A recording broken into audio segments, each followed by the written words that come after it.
Welcome to Cooking with Asher. I'm Asher. Are you hot? Do you need something refreshing to drink? Something nutritious and delicious? Well, I've got something to cool you down. Today, we're going to make a tropical smoothie. I have a coconut, and I need Daddy to cut it open. So please do it now.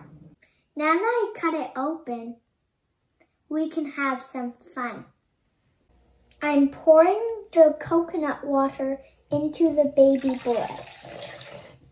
I'm going to scoop out the coconut meat and put that in.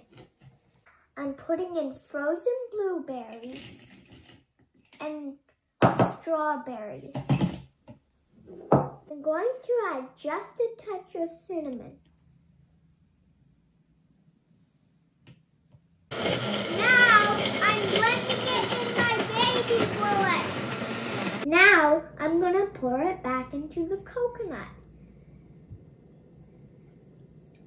I'm going to sprinkle on some bee pollen. For garnish, I'm going to put in chocolate mint leaves from my garden.